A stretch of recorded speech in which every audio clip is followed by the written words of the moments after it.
Assalamualaikum warahmatullahi wabarakatuh. Perkenalkan, nama saya Aryana Raseneng Wulandari dari Prodi Digital Business Management BINUS Online, NIM 280254254.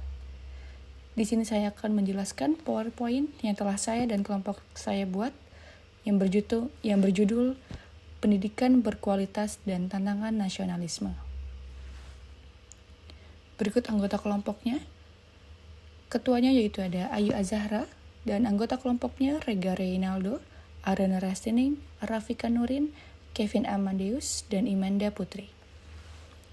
Masuk ke latar belakang, poin pertama yaitu pendidikan berkualitas membentuk sumber daya manusia yang unggul.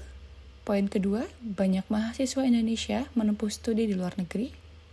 Poin ketiga, Menteri Bahlil menyatakan bahwa sebagai WNI yang kembali dari luar negeri kurang memiliki rasa nasionalisme.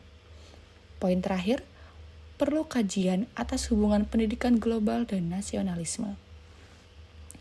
Masuk ke rumusan masalah. Yang pertama ada, apa hubungan antara pendidikan berkualitas dan nasionalisme? Yang kedua, benarkah studi atau kerja di luar negeri mengurangi nasionalisme? Poin ketiga, apakah perlu menuntut ilmu ke luar negeri? Poin keempat ada, bagaimana kebijakan nasional mendukung nasionalisme dan globalisasi? Poin kelima, apa dampak positif dan negatif studi di luar negeri?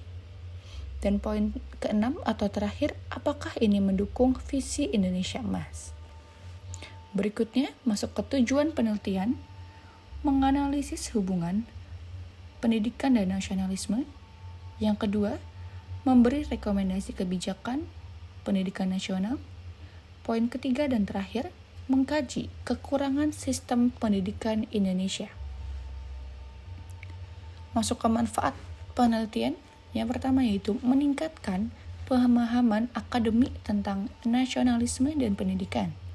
Yang kedua, menjadi dasar pengembangan kurikulum yang menanamkan nilai kebangsaan. Masuk ke landasan teori. Yang pertama, teori nasionalisme dari Benedict Anderson, bangsa sebagai komunitas terbayang, nasionalisme sebagai konstruksi sosial. Yang kedua, teori pendidikan, Ki Hajar Dewantoro, pendidikan membangun karakter dan jati diri nasional. Yang terakhir, pentingnya nilai kebangsaan sejak dini. Masuk ke metode pelaksanaan. Yang pertama ada observasi dan wawancara. Yang kedua ada pembagian tugas individu dan kelompok. Dan yang terakhir narasumbernya yaitu Bapak Redi Hartono, lulusan Clifford State University. Dan untuk observasi dan wawancara telah kelompok saya buat di tugas sebelumnya. Dan yang memuat pertanyaan wawancara yaitu yang pertama ada, apakah penting menuntut ilmu ke luar negeri? Yang kedua, negara mana yang cocok? Yang ketiga, apa dampak positif dan negatifnya? Dan yang keempat, apakah ini mendukung Indonesia Emas? Yang terakhir yaitu tanggapan terhadap kabur dulu aja.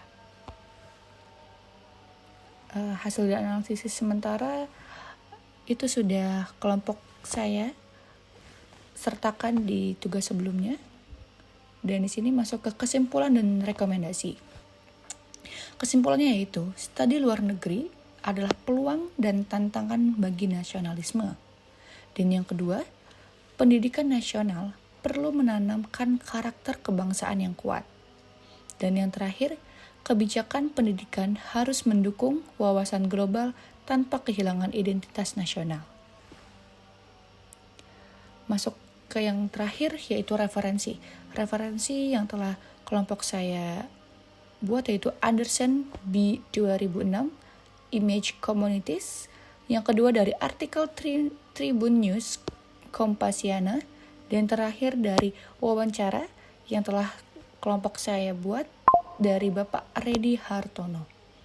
Sekian penjelasan saya tentang SDG yang telah kelompok saya buat. Sekian dan terima kasih. Wassalamualaikum warahmatullahi wabarakatuh.